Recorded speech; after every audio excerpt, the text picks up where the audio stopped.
Are you tired of waiting for your manifestations to come true? Well, I have great news for you. There's a new tool that can help you manifest wealth 100 times faster. This tool activates specific brain waves to attract financial freedom quickly and effectively. Check out the link in the description below to learn more and get your hands on this life-changing tool today. Now, let's get to our session.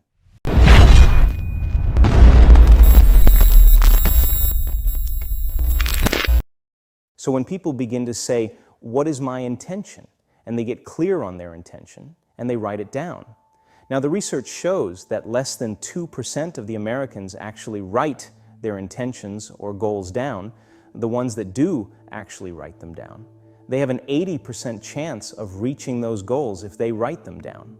So when you write something down, you're telling your brain that you mean it. It's a direction that you're moving, and it has to be ongoing. And it's a to-be statement.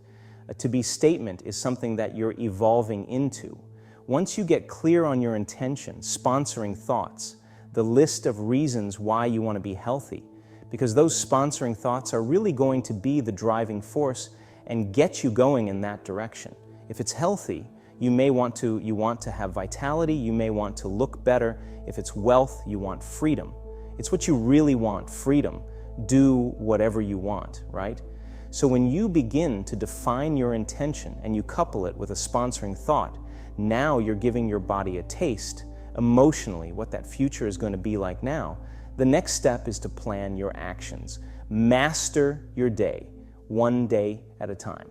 So now you've already dismantled an old part of yourself, and you say, today, the thought I'm going to have is that I am a genius, and I accomplish everything, or I live in no time. Universe provides for me. The universe lives in my favor.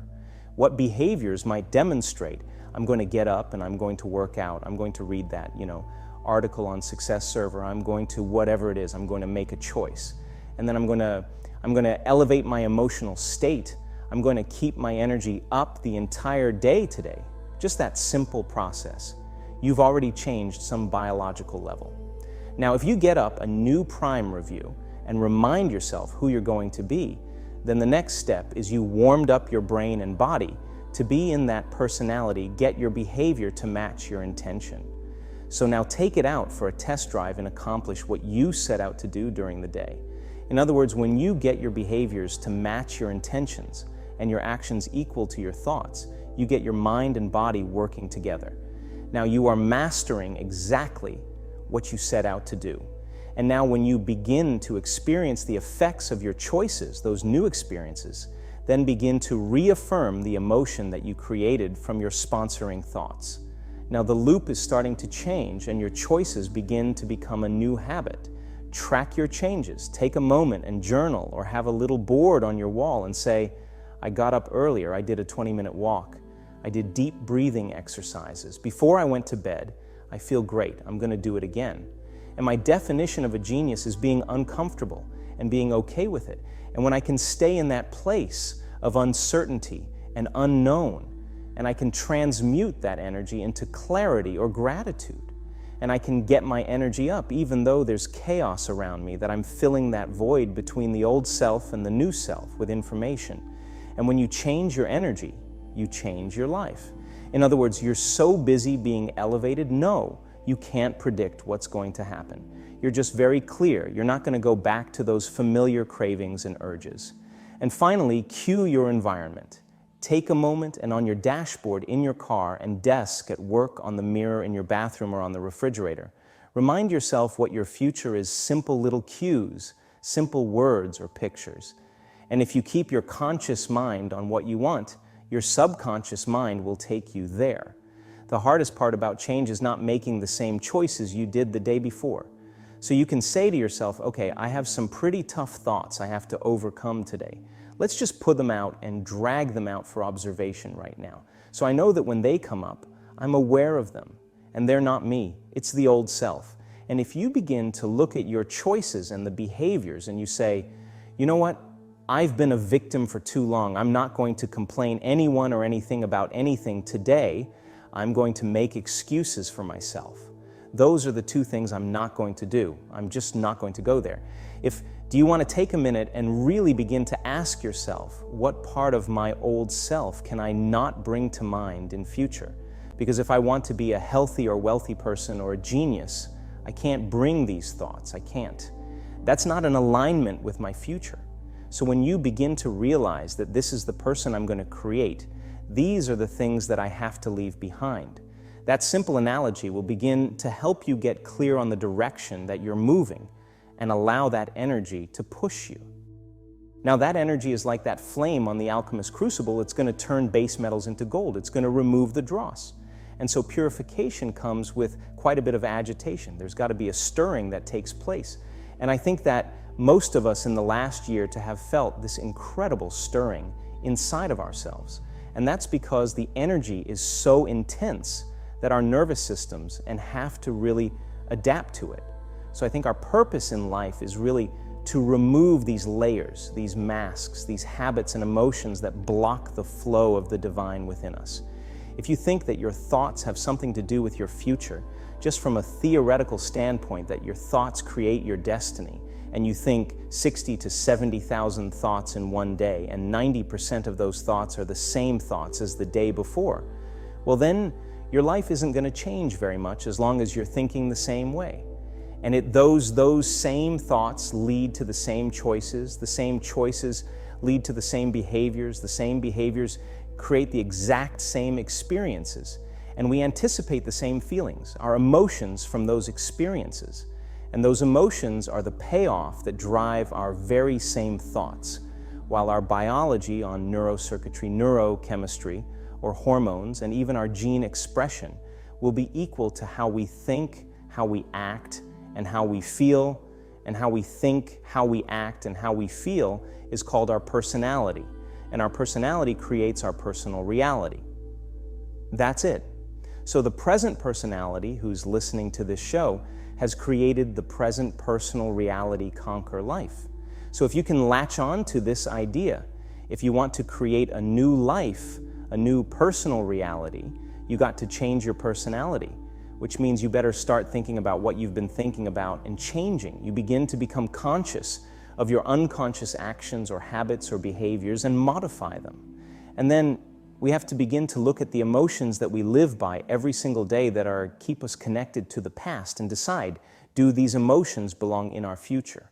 So most people are trying to create a new personal reality as the same personality, and it doesn't work. You literally have to become someone else. So the principle in neuroscience says that nerve cells that fire together wire together. You keep thinking the same way, making the same choices, demonstrating the same habits, are creating the same experiences that stamp the same networks of neurons into the same patterns, all for the familiar feeling called you, and you do that for 10 years on. And you're going to begin to hardwire certain patterns in your brain that becomes your identity. And by the time we're 35 years old, it kind of becomes fixed, right? And psychology used to say that you can't change that, but we now know that you can. So then that kind of box in the brain, that is the habit of ourselves. We're 95% of the time running a series of programs. So then sitting and doing the work hard, we have to become disentangled from those programs. And so the moment you decide to do something differently or making a choice, what most people don't want to face is that discomfort. And that discomfort, that uncertainty, that lack of predictability, that unknown is what people are afraid of, because they rather live in guilt, which they can predict they're going to be, then take a chance and possibility. You have to really begin to mentally rehearse, ask yourself, at the end of your day, I do this every day. How do I do? How I do today? Bro, how'd you do? Did you do good? Where do you fall from grace? What was it that caused you to go unconscious for the rest of the day? Like, what was that moment? Now, if you're a student of life, you will begin to contemplate, well, it was that person that said that thing, that I reacted, or I got this email, or things didn't go my way and I started feeling angry or frustrated or fearful. The next time that happens, how can I involve my experience? Now, you may have to search for some answers of the best model to build, or you may actually have a long contemplation and start to go out the next time that happens. I think I'm going to do this, or I'm going to do that, or my plan, my behaviors. And the act of closing your eyes and rehearsing what you're going to do begins to install the neurological hardware in your brain to look like you already did it. Now, the brain is no longer a record of the past. Now it's a map to the future. And if you keep installing that hardware, the heart will become a software program, which means you'll just start acting like a happy person. Why? There's no magic there. You installed the circuitry. So that's more important than the news, right? It's more important than answering any email or any text. If you can begin to just think about how you're going to do it differently, that's the building process neurologically already. First thing you have to do is you have to decide, are you going to be defined by a vision of the future? Or are you going to live by the memories of the past? Now, thoughts are the language of the brain, and feelings are the language of the body. And how you think and how you feel creates your state of being. So we could say that most people's entire state of being when they start their day is in the familiar past. Well, if you live in the familiar past, then it makes sense. You're going to create the predictable future. Your body is your unconscious mind. Some people would rather cling to the familiar than take a chance and possibilities. So for most people, then they say, well, I don't really see how my thoughts have anything to do with my destiny. Well, that's because 95% of those thoughts are subconscious programs, right? So you're not even conscious that you think those thoughts. So the first step, that change, is starting to think about what you've been thinking about and change it. And then when you begin to observe those thoughts, you're no longer the program. We are the consciousness observing, just simply by being an observer of your thoughts, right? Once you become aware of that, now the game is on, because now you're working to become conscious of that and not go unconscious again. And it takes an incredible amount of awareness. Yes, it takes a great amount of consciousness, and you can have consciousness without energy. So you got to raise your energy in order to get to, otherwise you're going to be consumed. Yes, you're going to return back, right? So if you start becoming familiar, so conscious of those unconscious thoughts, they would never slip by your mind, unchecked by you now. That is when you really catch yourself, right?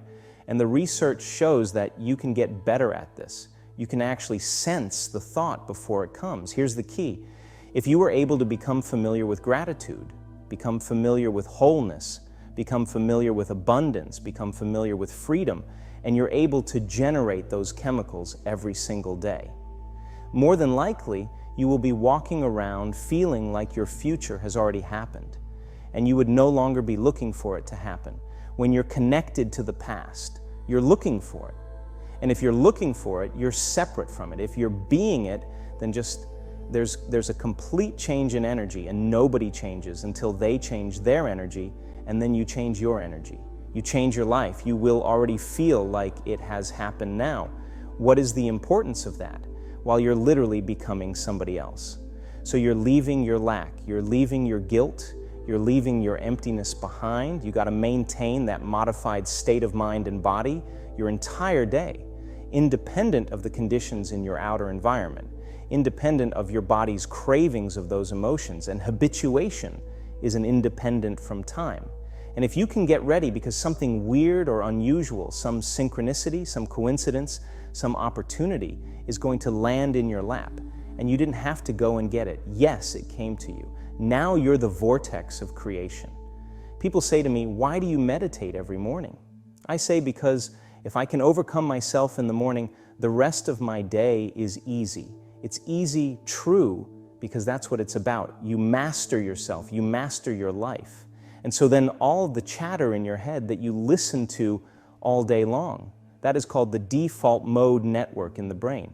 My research shows that shuts off, not just shuts off during the meditation, it stays shut off for the rest of the day. So you just have a clear flow where you're going, and you trust yourself more. So then when you start practicing creating that brain and heart coherence, you can believe in a future that you can't see or experience with your senses yet, but you've thought about enough times in your mind that there's physical evidence in your brain to look like it's already happened.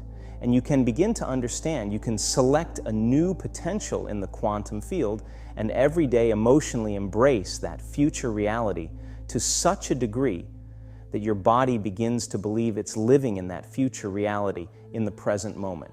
In the act of closing your eyes and just thinking about and rehearsing what you're going to do, your brain doesn't know the difference. And if you get caught up in it, you'll begin to install the neurological hardware in your brain to look like you've already done it. Now, the brain is no longer record past. Now let's map to the future. You are priming your brain, and if you keep doing it, the hardware will become a software program. You know what that means? You just might start acting like a happy person. Well, there's no surprise there. You install the circuit. Today, we do battle, and today, this is it. And you sit through that, and you make your way even though your body's trying to get up, and you keep settling it back down. I'm telling you, when you start your day that day, you will be more kind, more loving, less judgmental, more patient, more present, because you're mastering the present moment. That means you're not in the predictable future. You're not in the familiar past. You're mastering time. And so that if where you place your attention is where you place your energy, and all of your attention is in the present moment, that a lot of energy to do amazing things, close your eyes, retreat from your life, disconnect from your body, disconnect from your environment, disconnect from your schedule, and just give yourself an hour and 45 minutes or 20 minutes. Because when you invest in yourself, we'll invest in your future. And when you believe in yourself, you believe in possibilities. And when you believe in possibilities, you believe in yourself, that which we are seeking us. It's not like it is, it matches our efforts.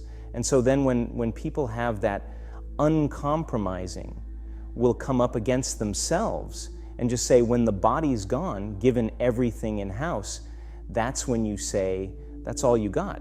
That's it. That's all you got to put up to. I'm ready. And so then when you start overcoming that, the side effect is that all of a sudden you're happy for no reason. And you're less seduced in believing that something else, you need something outside of it, outside of you, to make you feel better. All of a sudden, you're feeling better every day without anything else.